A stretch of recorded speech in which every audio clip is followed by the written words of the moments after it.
First, we will pay homage to the lineage gurus, to the Venerable Monk Liao Ming, to Master Sakya Tsongkhong Tete Shong Rinpoche,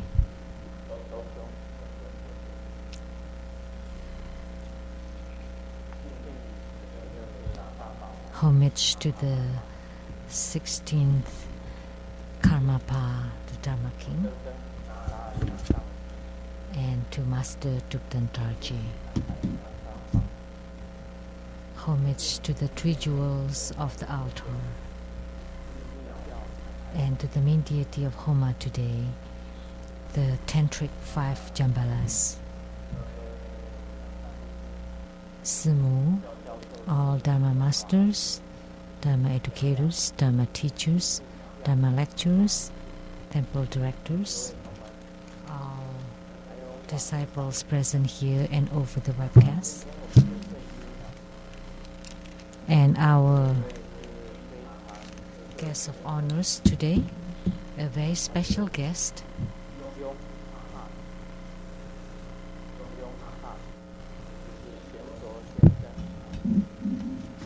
Mr. Chetro.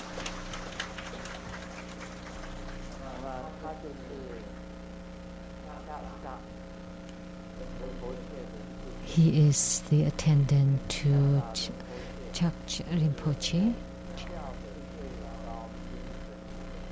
and the Rinpoche is the highest leader of the Nyingmapa.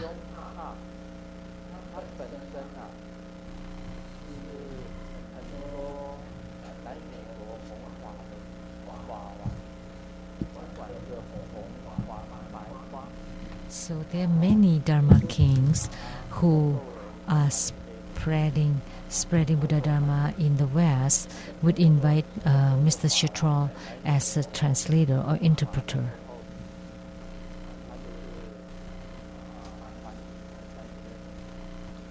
So he follows many Dharma kings in their Buddha Dharma propagation. And he's also a Tantric Buddhism practitioner.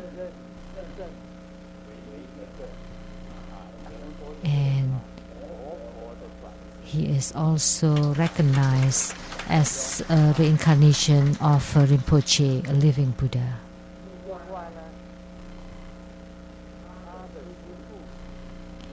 And his guru is also the 16th Dharma King Karmapa, and Grandmasters is also a disciple of the 16th Dharma King Karmapa, and is also a disciple of Kalu Rinpoche of the Kakyuba, and also a disciple of the Shong Rinpoche, which is also called Master Sakya Tsongkhong.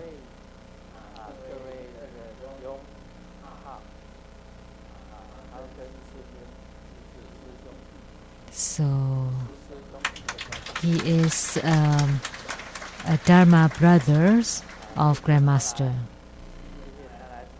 So thank you for your coming, for your attending this Homa ceremony.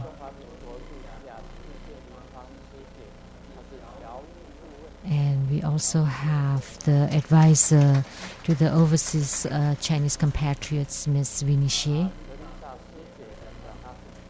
and Dharma Sister Teresa and her husband, and Dr. Zhuang,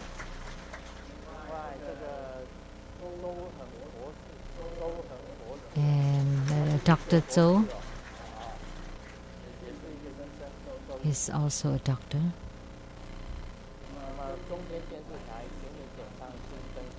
And the producer for the Illuminating Your Heart of Zhongtian TV in Taiwan, Ms. Rebecca Su. Good afternoon. How do you do? Good afternoon.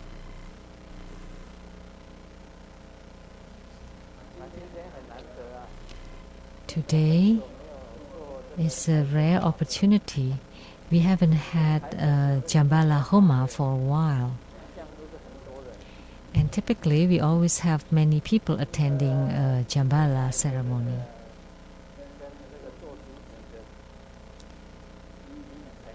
So we have many more sponsors and also attendees to this ceremony today, because the economy is not doing quite well.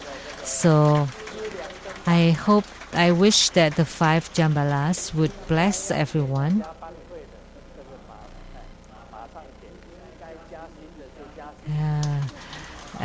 That anyone who want an increase in salaries would get it, and those who are looking for orders for their business would get them, and those who are asking for good business would be granted. So everyone reciting. So this day, some people reciting the Om Mani Padme Hum becomes Om Mani coming home. It becomes.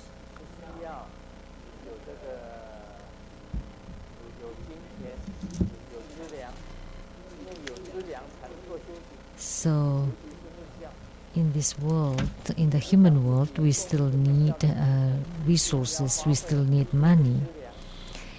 Especially for tantric practitioner, because in order to set up an altar, you need a lot of money. Because many of the statues would be made of gold, silver, all the precious jewels. So many of the images are made of the precious jewels and precious gems.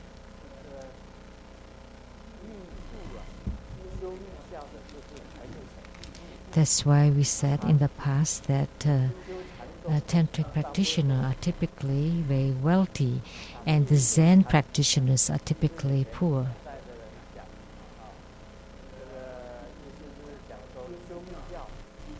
So what it meant is, in order to be a tantric practitioner, you need enough resources. You need to be able to set up an altar, and needs to be very dignified and beautiful, colorful. So tantric altar would look most beautiful and very radiant.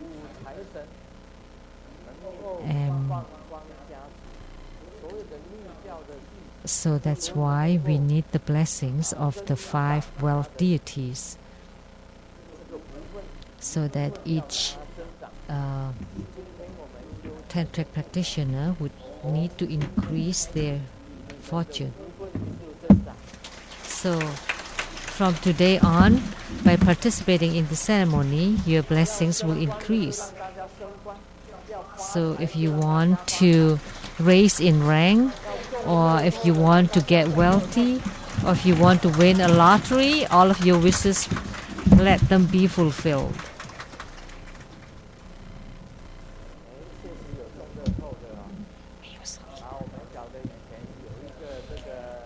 There was a disciple who did win the lottery. What was his name?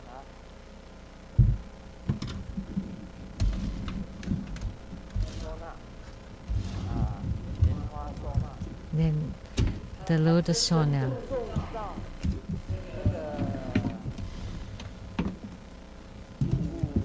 So he won $55 million, the first prize, and he won the lottery here in America.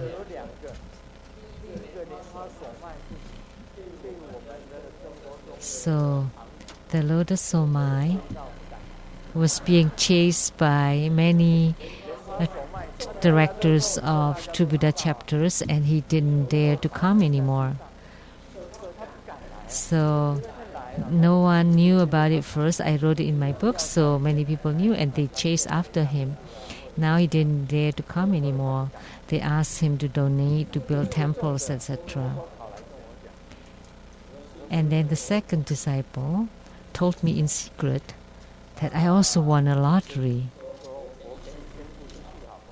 And then I asked, can I make it public? And he said, no, definitely not. I will do my charity in secret.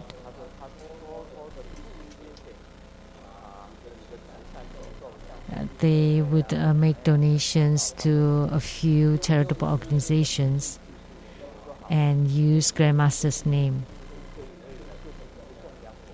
So that's the same as making offering to me.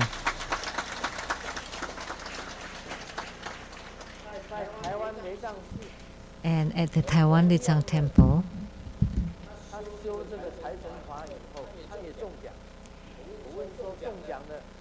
they practice the wealth deity, and they also won the lotteries. But when I asked them, anyone won the lotteries? Nobody said anything. But when I give blessings on the head, they secretly tell me, I did win, but please don't tell anyone else.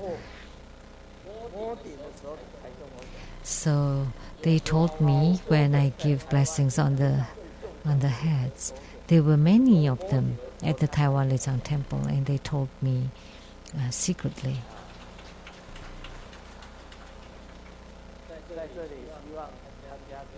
So I wish anyone who's attending today here or over the internet would increase their blessings and would gain a lot of money.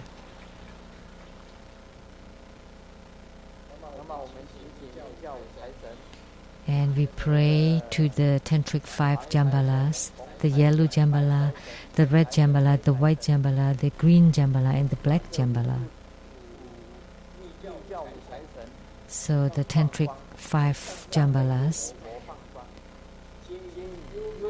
the 5 Dhyani Buddhas radiating light upon the 5 Jambalas, and then by the Buddha's light they guide the Bardo spirits to the Pure Land.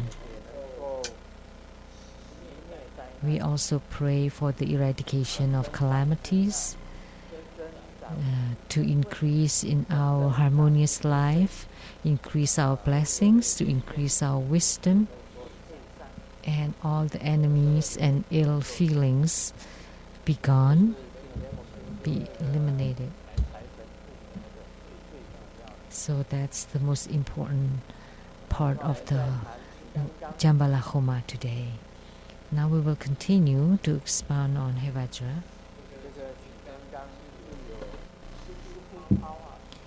Hevajra has a superpower, the super Dharma power.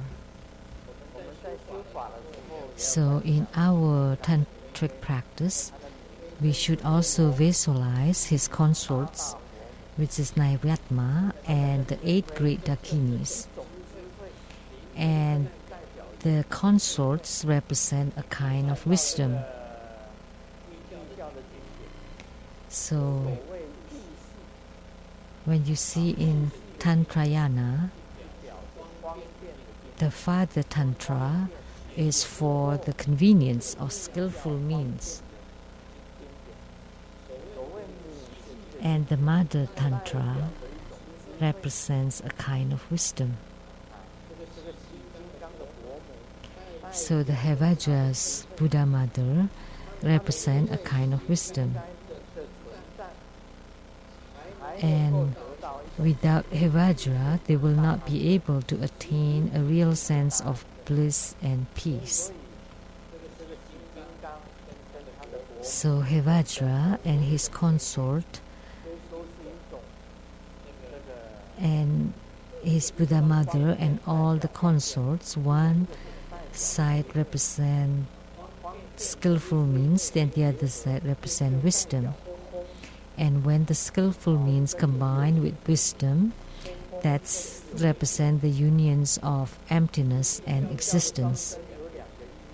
So the dual body consort practice in Tantrayana represents one symbol of skillful means and wisdom, or emptiness and existence combined, and to represent a kind of wisdom, which is the wisdoms of enlightenment. So emptiness represents wisdom, and existence represents the convenience or skillful means. So this kind of great bliss and peace are generated through the union of Hevajra and the consorts. So this is talking about the wisdom. So if you read this article, however much you can gain, that's it. Because Hevajra is very strong, represents the earth. He is strong, like our spiritual commitment is everlasting and strong, like the Vajra scepter. It is strong, it represents the earth. And water represents the fluidity or the fluency. Like what we said, that the wealth is like water. So the wealth is like water. When the inflow is more than the outflow, then your resources would be great. So practicing Hevajra, you can gain water, which means wealth. And in our body, it means that the light drop can increase. By practicing Hevajra, the light drop can increase. And by practicing Hevajra, the fire would be generated. So earth represents strength, the water, light drops, fire, the inner fire or tummo, and the wind is the chi or the vital energy, all kinds of chi. And there are 5 kinds of important chi: the upper body chi, the lower body chi, the central chi, peripheral chi, and then the life energy. So the 5 elements of the earth, water, fire, wind, the 4 elements, also the compositions of our body and of the universe. And then there's the Vajra songs, Vajra dance, Vajra beauty, and Vajra play, the 4 offering mothers. That these 4 offering mothers surround Vairocana Buddha. And the Vajra play represents the union. And the Vajra songs are the wonderful sounds. The Vajra dance, the movements of the limbs, and the Vajra beauty, to make yourself beautiful and attractive. And Vajra play, which is the union of the great bliss and peace, the union of emptiness and reality, the union of wisdom and compassion. Compassion is the skillful means of convenience. If you want to comprehend the dual body practice, is the union of the emptiness and existence of wisdom and compassion. So this is the highest kind of wisdom.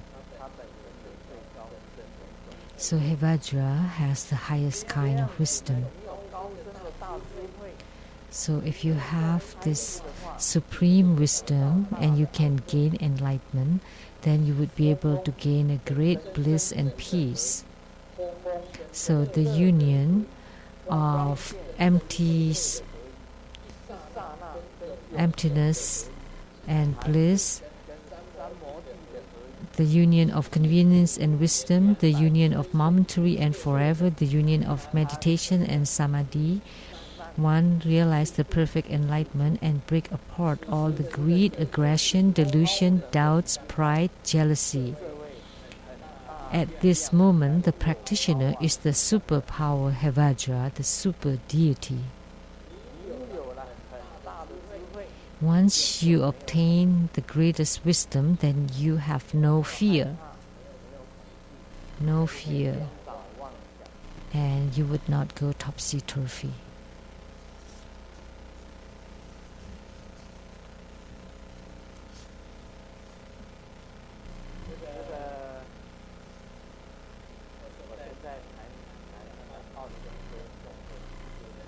So let me talk about the Olympic Games. Someone asked,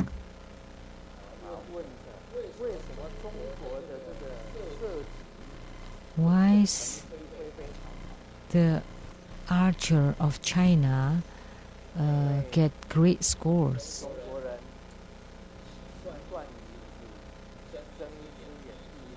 Because the Chinese likes to close one eye and open one eye.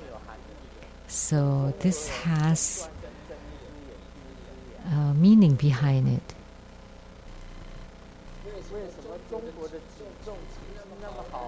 Why is the weightlifter of China get great scores?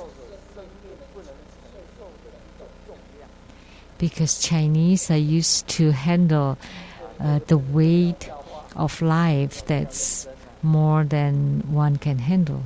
This is a joke. It's not. Don't take it seriously.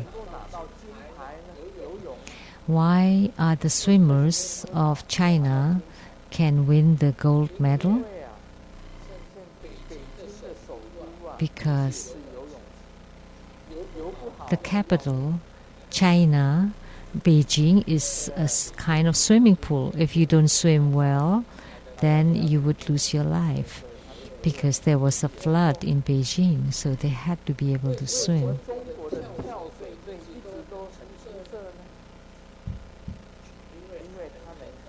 Why is the diver of China also get great scores? Because they have to know how to jump off the board. This is just a joke.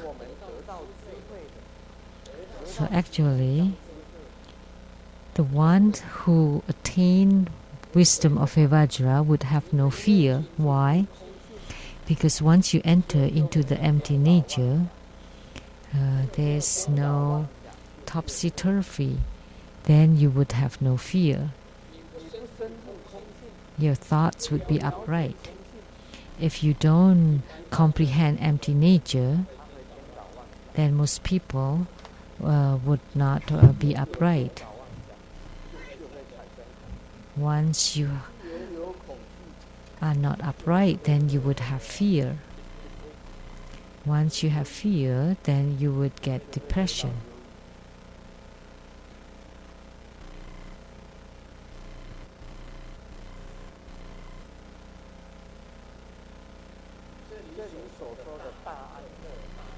So the great bliss and peace that's mentioned here, it is definitely not of the world. The bliss of the world,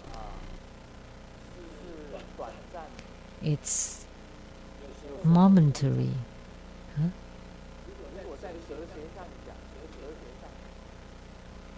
And philosophically, that bliss of a moment is everlasting misery.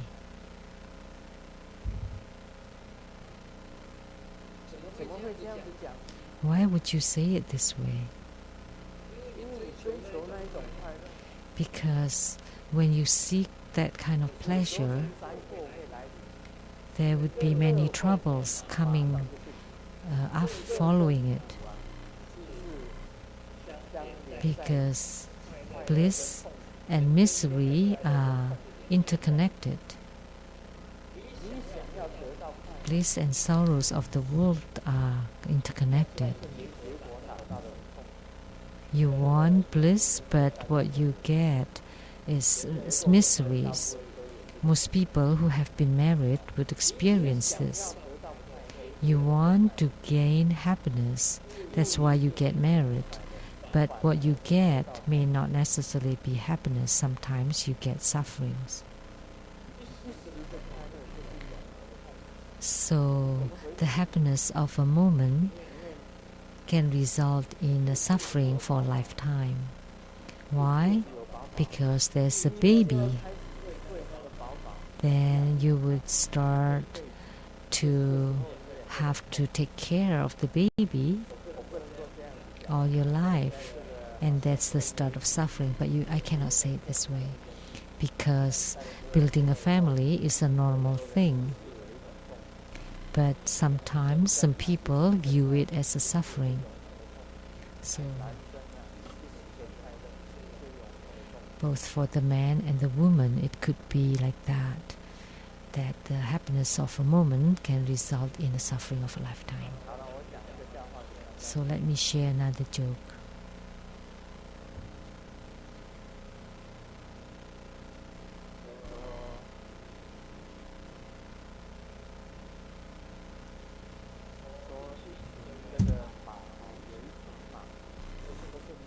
There's a group of mares, the female horse, and among them there's a colt, the male horse.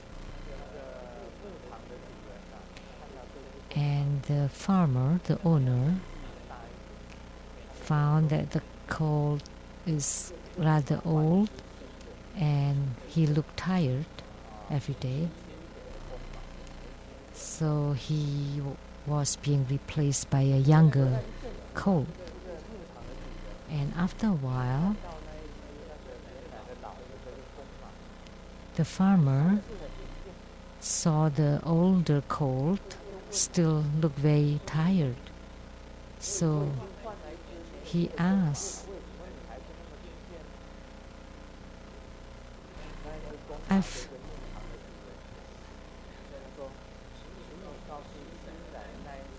and then the older colt told the farmer, please tell the younger colt that I am a colt, I'm not a mare. I'm a male horse, not a female horse. So what I meant is, doesn't matter what kind of happiness it is the origin of misery. Momentary happiness is the origin of misery. I remember there was a joke.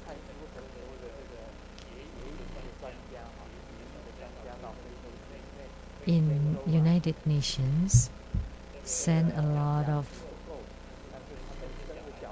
birth control experts to Africa because Africans have lots of children and don't have much food.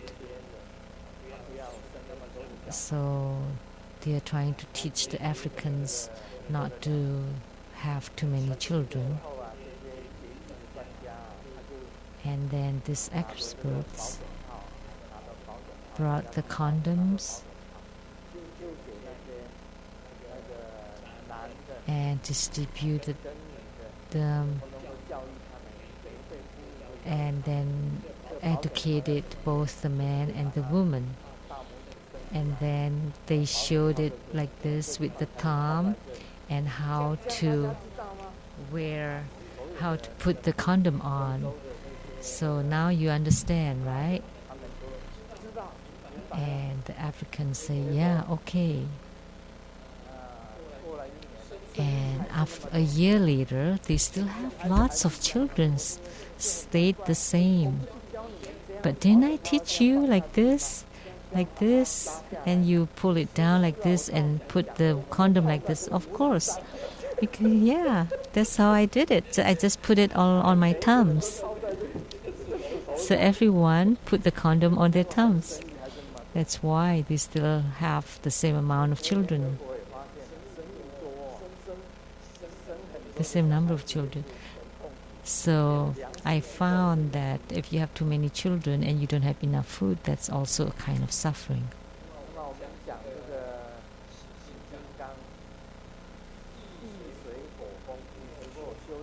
So the Hevajra's earth, water, fire, and wind elements for the yogi with attainment, he would be able to utilize the power of earth of his body to do the tantric practice to subdue the earthquake. And he could utilize the power of the water element of his body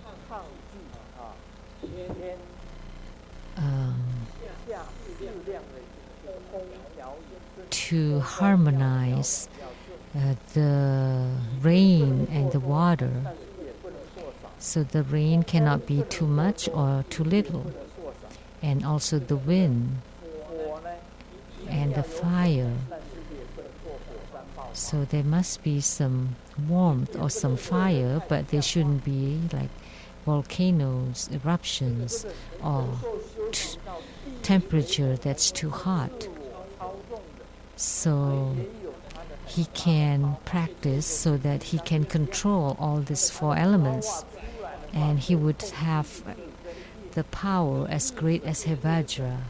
And when you generate the power, that he could control all the sun and the moon and all the gods of the sun and the moon and the earth and the water and the fire and the wind would listen to him. So this is the great power of Hevajra. So maybe you would think, is this possible? In reality, it is possible.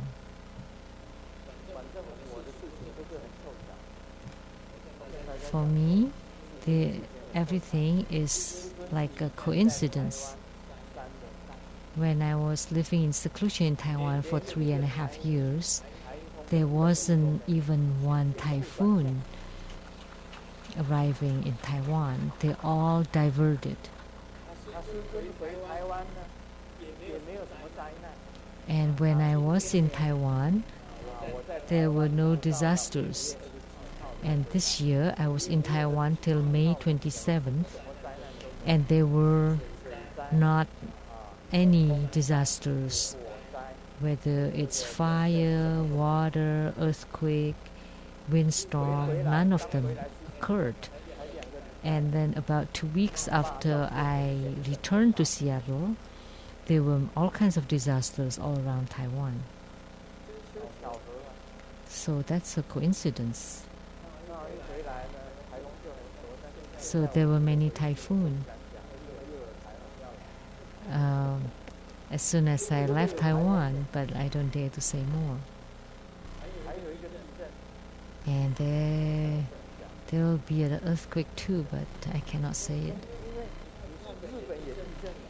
There had been earthquakes in Japan and the Philippines and Mexico, Costa Rica,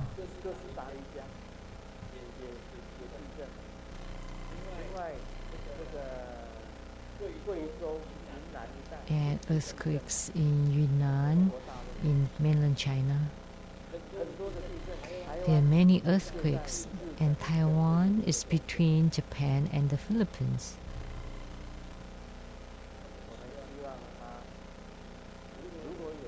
I hope if there is an earthquake in Taiwan, that it would be a smaller scale, and it would be best to have none of the earthquakes, because I was born in Taiwan.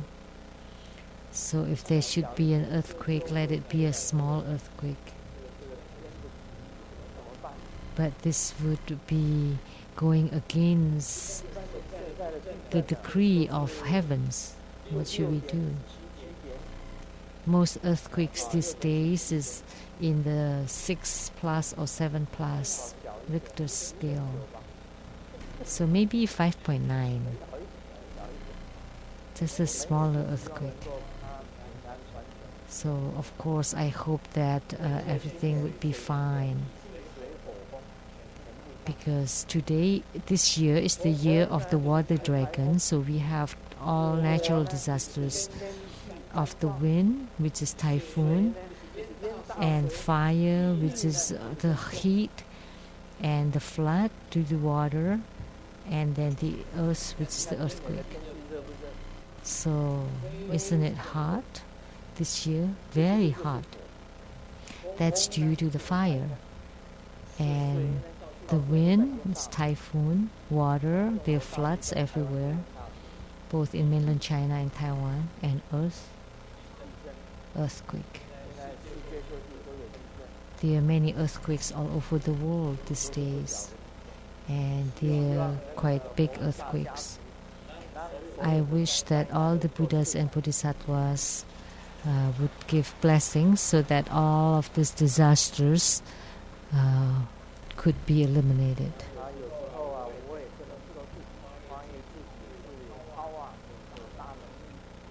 Sometimes I cannot say that I have this great power and I can control all the 4 elements, etc.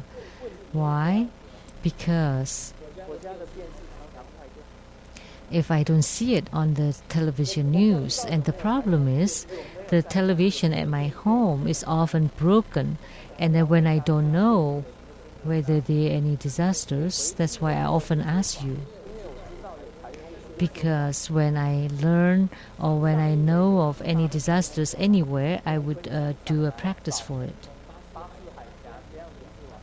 Like there was a typhoon that was approaching, and then I prayed to the water god of China, which is Mazu, to bless and help so that the disaster doesn't occur. It was supposed to be a very big typhoon that would wipe off Taiwan, whole of Taiwan. And after a Homa ceremony, the typhoon became a very small typhoon and became nothing. What was it called, that typhoon? Do you remember?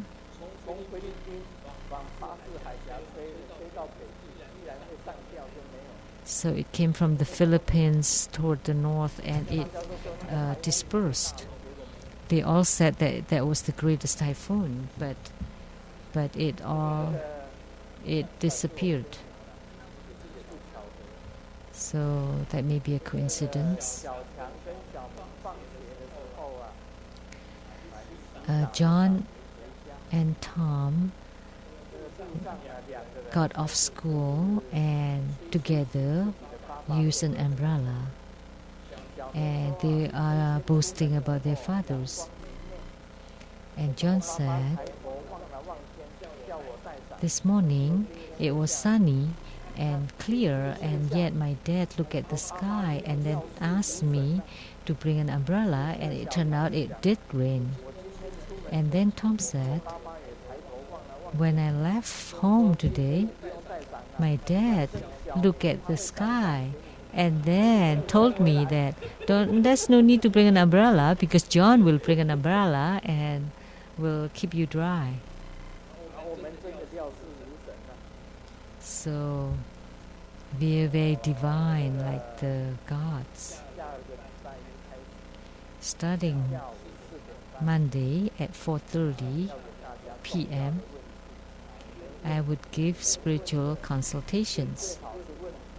It's best if you ask for a Dharma practice or for empowerments, Dharma practices, or most important things. Please don't ask for minor and small problems, like asking my little piggies, my little pigs, why don't they eat this? Or that I have a little bit of small skin problem. Because you can just use a little bit of cortisone. Skin has memory. If something breaks in that part of your skin, and then you cure it, and then it would reappear. It's best to be a dermatologist because they will never be sued because people will not die from skin disease. And then it often recurs, so they would always come back. And it can never be cured totally, so they will always earn lots of money. So when you want to become a doctor, it's best to be a dermatologist. So the doctor always treat the patients with cortisons or antibiotics, and then it gets a bit better, and then it recurs again, and then they come back. So please remember that the skin also has memory. So if you have certain problems, you will never be able to cure it. I have a doctor disciple in Taiwan who told me secretly that it is impossible to cure a skin disease. If you rub a certain ointment to it, then it would go deep.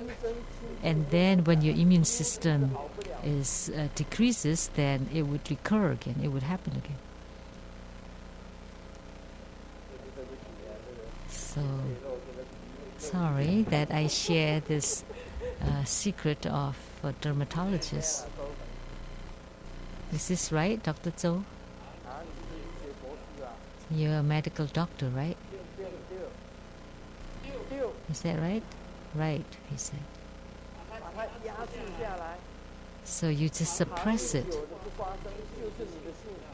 And then if it doesn't happen again, by suppressing it, then you're already blessed. So Hevajra has no fear. Why? Because once you gain spiritual response with him, and with the union of emptiness and existence, then you would be able to gain enlightenment. He has no sorrows.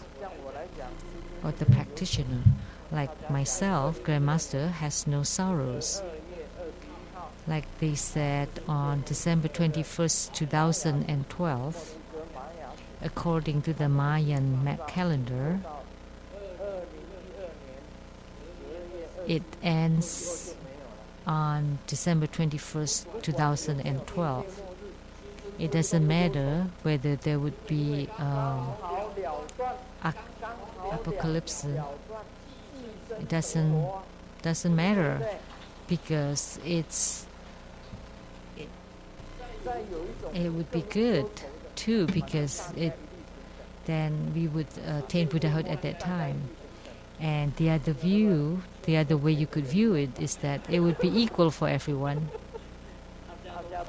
Then if you borrow money, you don't have to pay. Doesn't matter whether you're rich or poor, equal for all. So it's not that it is impossible. Say the sun, if it emits a big meteor and it screwed up all the magnetic field of the Earth and the orbits, then who would be able to stay alive? The Earth and all the planetary system rely on the magnetic field to keep stable. If one of the planets goes chaotic, then everything would be in chaos, because all the stars and planets rely on a certain kind of power to keep stable. If you cut off that interrelation or that power, then everything would be different, would be in chaos. And the human world and the human beings, they all will be gone. So at this time, it would be like the wisdom of equal nature.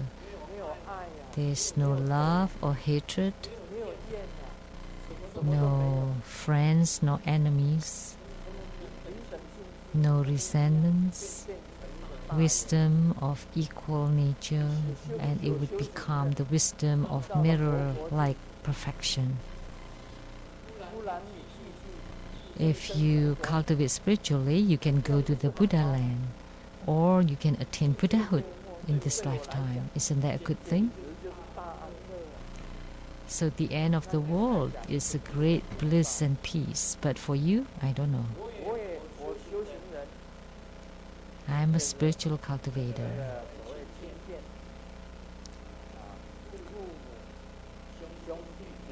Like the families and relatives, parents, siblings, wife, children, grandchildren. Of course, we would be sympathetic toward them. They're still so young, 10 years old or younger. A small granddaughter,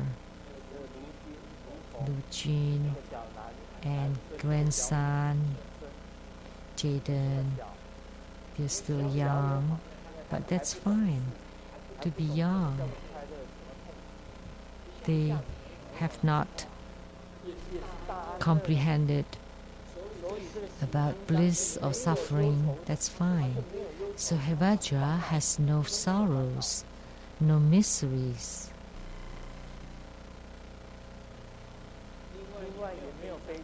And also no sadness, no melancholy. So at the end of the world, there's nothing to be sad about. If there's only one human being left alive, he would have no tears. There's no more sadness, no more miseries, because in a split of a moment, all is gone. That's not called miseries. And what is it? That's the so-called disasters. It's just with the click of a finger, all is gone. So the disasters have not even arisen. So disasters occur because of human beings exist. So on the moon, if there's typhoon or great rain, or if the moon is on fire or erupting fire, volcano eruption, earthquakes. So I ask you, is there disaster? So things that happen on the moon is unrelated to you. You don't feel anything about it. So there's no need to be troubled about it. If there are no disasters, no miseries, no sadness, no sorrows, no fear, there are no topsy-turvy.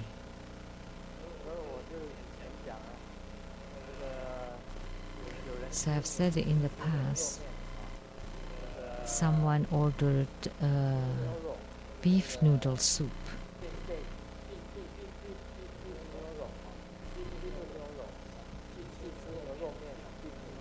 So beef noodle. And then he asked, how come there's no beef in this beef noodle soup? And then the boss said, but when you eat moon cake, is there a moon in it? Of course there's no moon inside the moon cake. And in the sun cake, there's also no sun. So that's why all these disasters, miseries, sadness, sorrows, fear don't exist. They are just names. For spiritual cultivator, they are just names.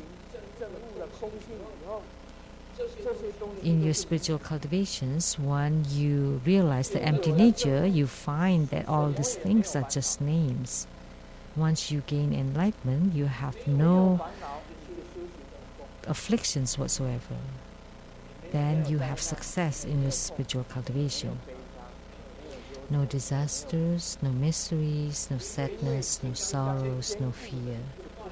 Because Hevajra is strong, indestructible, is forever, is immortal, is blissful.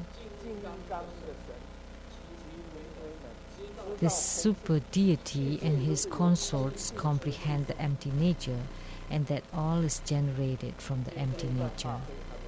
This statement is very important. That everything arises from the empty nature.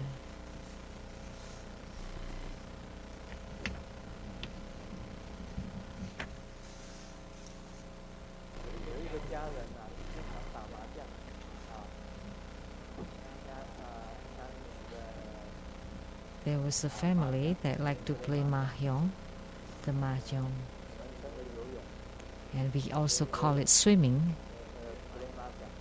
So play mahjong. So family likes to play mahjong.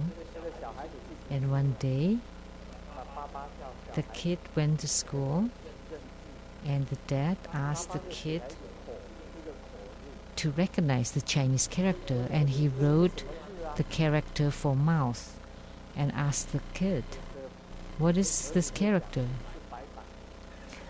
And the kid said, "It's the blackboard, the whiteboard, which is one of the character of the mahjong." And then the dad wrote the character for east. And the son said, "The east wind," because that's how we call it in the card game, in the mahjong. And the dad slapped him. This is not allowed in America, but in Taiwan and China, it's fine for the dad to hit the kids. And with the mark of 5 fingers on his cheek. And the kid cried and took a look at the mirror and then asked the dad, "Why did you make the mark of the 5 ropes?" That's all the names of the cards for the mahjong game. So, do Westerners also play mahjong?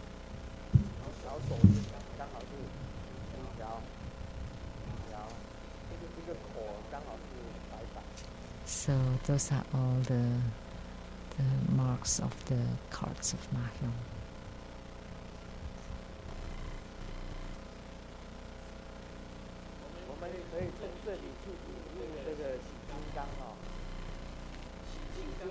So, from this, we could understand that the meditative stabilization of Hevajra is complete. And this is the symbol of the great power and of bliss and peace. That there is no arising, this is very important, and no ceasing, no birth and no death, no arisings and no ceasings. And this is part of the process of the spiritual cultivation, and this process has no beginnings and no endings. And we will understand that only when there is a flower, then there can be fragrance of the flower. That only when there is Hevajra, there can be a true great bliss. Only when there is the inner fire, there can be the light and heat. What should we cultivate is to cultivate the great bliss and peace. By practicing the inner fire, you can generate light. By practicing the inner fire, you can generate heat. Because the 5 chakras on the central channel are opened, then you can see the Buddha nature. Why do you need to practice Qi? By practicing Qi, you can generate bliss. By practicing Qi, you can ignite the inner fire. Why do you need to practice Qi? because qi can also allow your light drops to drip. So from the qi channels, light drops and inner fire, you can generate the true great bliss, and only this way you can gain a better understanding of the enlightenment of Mani Ben Hong.